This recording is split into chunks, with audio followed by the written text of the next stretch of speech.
느헤미야 4장이 이야기가 예루살렘 성전 재건에 두고 방해하는 외부 세력들의 위협을 다루고 있다면, 이 느헤미야 5장은 이스라엘 내부의 문제를 다루고 있습니다.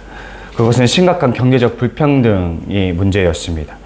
이 자산을 가진 기득권층, 이 귀족들이 가난한 자들에게 고리대금업을 시행을 하고 잔인하게 자산을 약탈하는 일들이 일어나게 된 것입니다. 다수의 농민들은 이 페르시아에게 내어야 할 세금, 그리고 자신의 생계를 책임지기 위해서 막대한 생계를 스스로 부담해야 되는데, 스스로 부담할 수 없는 처지에 있었습니다. 그래서 자산가들에게 이제 돈을 꾸어야 하는 처지에 있었죠. 그 결과 이 유대인들은 부유한 동족 유대인들에게 자신의 자녀를 노예로 파는 지경에 이르고 말았습니다. 모세는 신명기 법을 통해서 이 가난한 자들에게 이자를 받지 말라라고 분명히 법을 통해 명시하고 있습니다. 그럼에도 불구하고 유대 사회에서를 보면은 이제 동족 유대인들을 향해서 그런 고리대금업을 하고 있는 것을 우리가 보게 됩니다. 이것을 통해서 우리가 유대 사회가 율법이 완전히 무너져 있는 사회라는 것을 우리가 볼 수 있습니다. 이처럼 유대 사회 내에서는 경제적인 불의와 착취, 그리고 불평등 문제가 심각하게 불거져 있었습니다. 그리고 느헤미야는 이 문제에 대해서 굉장히 적극적으로 대처를 하죠. 오늘 본문에서 다루지는 않지만 앞절의 본문을 보자면 하나님께서 이 느헤미야가 이 문제를 어떻게 해결하는지를 우리가 좀 볼 수가 있습니다.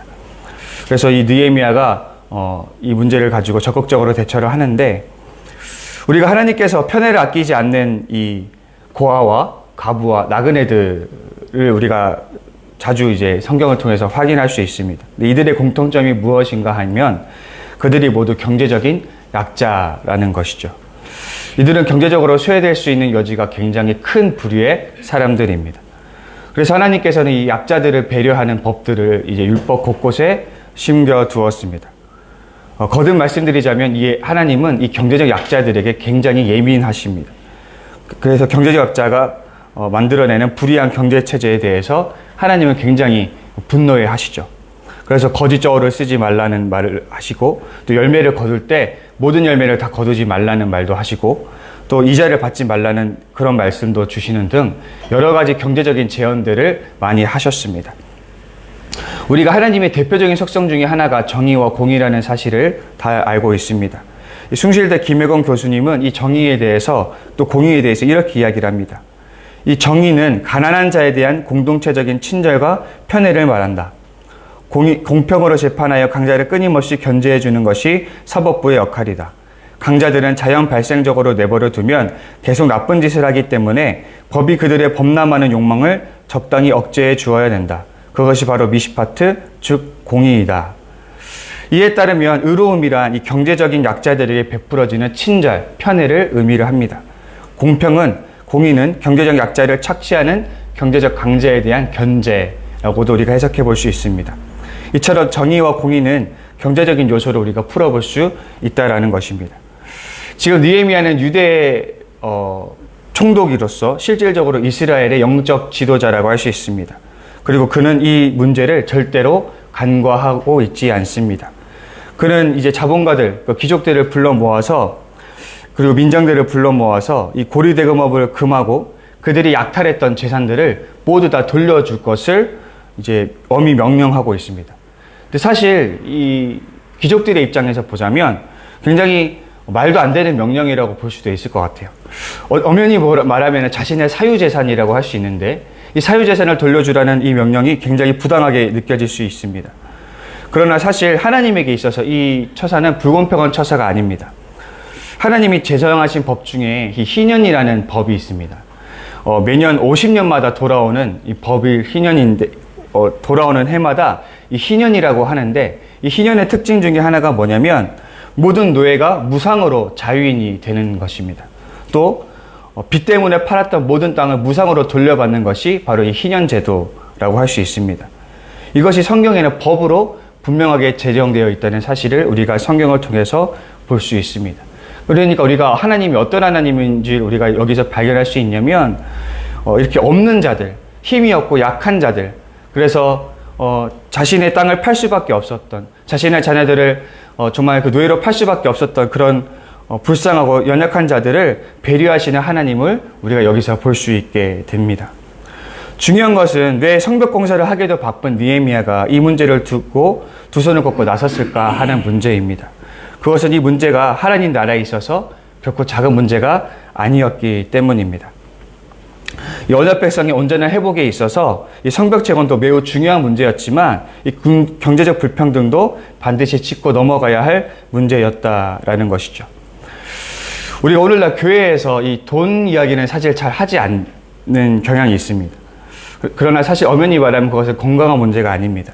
왜냐하면 자본주의 사회에서 이 경제 문제는 바로 인간의 생존과 직결되는 문제이기 때문입니다. 우리가 배고픈 자에게 빵을 주지 않고서 가서 평안하라고 말한다면 그가 참된 평안을 누릴 수 있을까 질문을 해보아야 될 것입니다.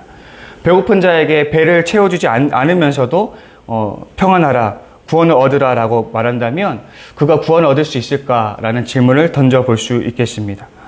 건강한 신앙이란 불완전한 체제 때문에 생겨나는 이 가난한 자들을 돌보는 것입니다. 그리고 가난한 자들을 양산해내는 이 불의한 경제 체제 때문에 경제의 문제에 관심을 가지는 것입니다. 다시 말해서 이 시대가 지나도 좀처럼 해결되지 않는 이 가난의 문제를 교회의 문제로 삼는 것입니다.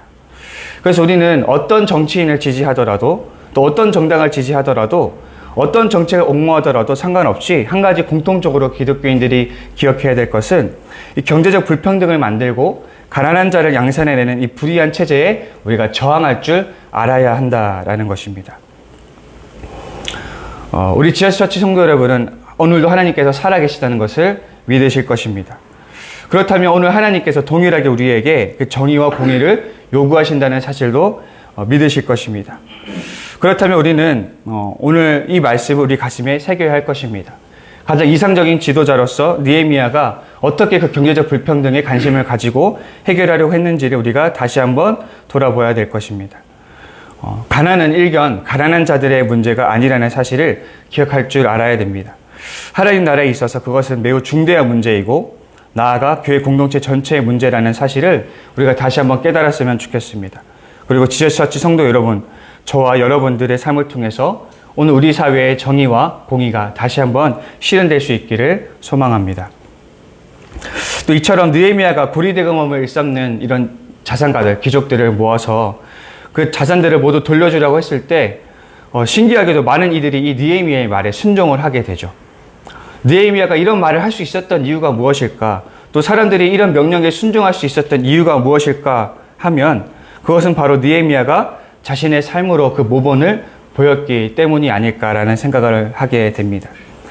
느헤미야가 제의했던 12년의 기간 동안 그는 늘 청렴한 모습을 보여줌으로써 사람들 앞에서 본을 보였던 것입니다. 당시 총독들의 녹봉은 그가 관할하는 행정구역의 세금을 통해서 이제 충당이 되었던 것으로 보입니다. 더불어 이전 총독들은 자신들이 가진 권력을 남용해서 땅을 부당하게 사들이고 그래서 부를 축적했던 것으로 추측해 볼 수 있습니다. 그러나 느헤미야는 마땅히 자신이 받아야 할 녹봉을 한 푼도 받지 않았던 모습을 보여줍니다. 또 그리고 그 밑에 사람들도 어떠한 방법으로도 백성을 착취하지 않도록 땅을 사들이지 않도록 특별히 신경을 썼던 모습을 우리가 볼 수 있습니다. 이것은 느헤미야가 하나님을 경외했기 때문이라고 분명히 기록하고 있습니다. 또 느헤미야는 성벽 쌓는 일에만 집중했습니다. 느헤미야는 자신이 왜 이 땅에 돌아오게 되었는지를 분명히 아는 사람으로 다른 것에 에너지를 쓰지 않았고 오직 자신의 그 문제, 그 예루살렘 성전 재건이라는 이 가장 시급한 문제를 해결하기 위해서 자신의 에너지와 자신의 자산을 온전히 사용했다, 집중했다라고 우리가 본문을 통해 볼 수가 있습니다. 또 우리가 한 가지 살펴볼 것은 그가 외국에서 나온 자들과 이 150명이나 되는 유대 사람들을 먹이는 기록을 살펴볼 수 있습니다. 그가 자신을 위해서 그렇게 많은 이제 가축들을 이제 죽여서 음식을 공급했던 것에 대해서 본문을 기록하고 있는데 사실 이것을 자세히 살펴보자면 이 외국에서 나온 자들은 외교적인 성격을 띠고 예루살렘에 찾아온 사람들로서 쉽게 말해서 오늘날 이제 외교관들이 찾아왔다라고 볼 수가 있는 것이죠. 그래서 이 외교관들을 맞이하고 대접하는 것은 그 당시 총독의 임무 중에 하나였다라는 것이죠. 또한 150명의 유대 사람들은 이 성벽을 짓는 일들과 또 유대를 관리하는 유대 땅을 돌보는 공직에 오른 사람들이었다고 볼 수 있습니다. 따라서 이들에게 음식을 주는 것은 아마도 그들의 월급의 일부로 포함되었던 것으로 보입니다. 따라서 느헤미야는 어떤 성대한 잔치 자리를 배설하거나 그래서 자신의 부를 과시하려고 한 것이 아니라 그저 총독으로서 마땅히 책임져야 할 의무를 성실히 따른 것이라고 할 수가 있습니다. 그가 이렇게 행했던 이유는 하나님을 두려워했기 때문이기도 하지만 백성들에 대한 긍휼한 마음이 있었기 때문입니다.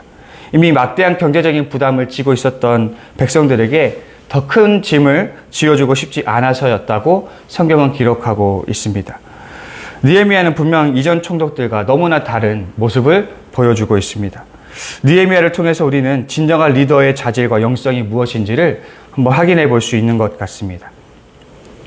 이 사사기 시대 때 이스라엘 사람들이 하나님께 왕을 요구했을 때 하나님께서는 그것을 매우 불쾌하게 여기시면서도 그 청을 수락해 주십니다.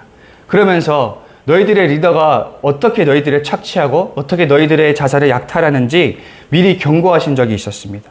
그래서 사무엘상 8장 11절에서 17절을 보면 너희들의 리더가 어떻게 너희들에게 행할 것인지에 대해서 이렇게 경고하고 있습니다. 그는 당신들의 아들들을 데려다가 그의 병거와 말을 다루는 일을 시키고 병거 앞에서 달려가게 할 것입니다.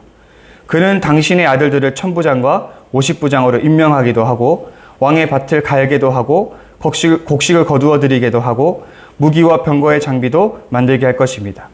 그는 당신들의 딸들을 데려다가 향유도 만들게 하고 요리도 시키고 빵도 굽게 할 것입니다.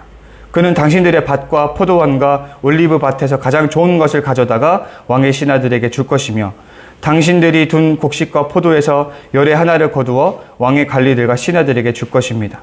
그는 당신들의 남종들과 여종들과 가장 뛰어난 젊은이들과 나귀들을 끌어다가 왕의 일을 시킬 것입니다.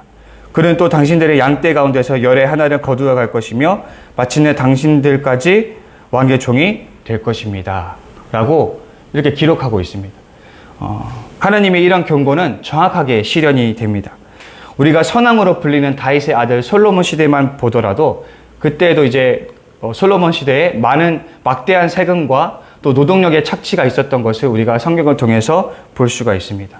아마도 그 뒤에도 많은 왕들이 이런 약탈과 이런 노동 착취를 행했던 것으로 우리가 충분히 추측해 볼 수 있습니다.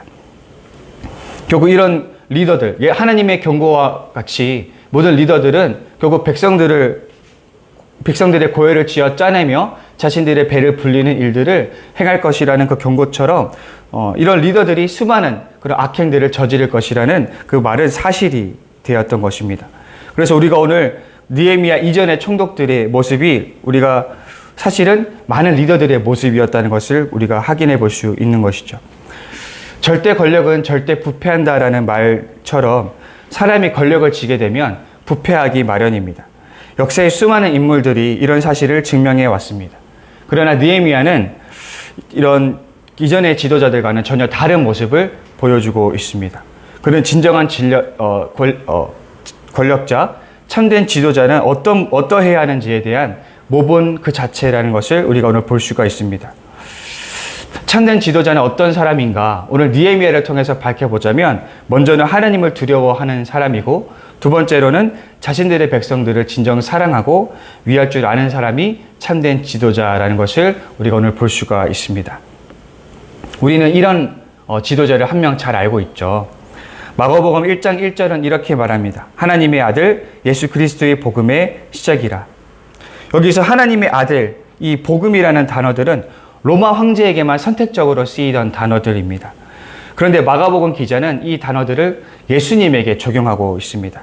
다시 말해서 오직 예수님이 참된 왕이라는 것이죠. 사실 이 말은 모든 왕들, 그 당시의 모든 권력자들을 상대화시켜버리는 선언이라고 할 수 있습니다. 다시 말해서 예수님이 아닌 다른 왕들은 사실은 왕이 아니라는 거죠. 참된 지도자, 참된 리더가 아니라는 말입니다. 그렇다면 로마 황제는 어떤 왕이었습니까? 그 역시 하나님이 경고했던 권력자와 다를 바가 없습니다. 그 역시 피지배 국가에게 막대한 세금과 노동력을 요구하고 명령에 복종하지 않으면 칼로 다스리는 그런 왕이 바로 로마 황제였다라는 것입니다. 근데 그런 왕은 참된 왕, 참된 지도자로서 자격이 없습니다.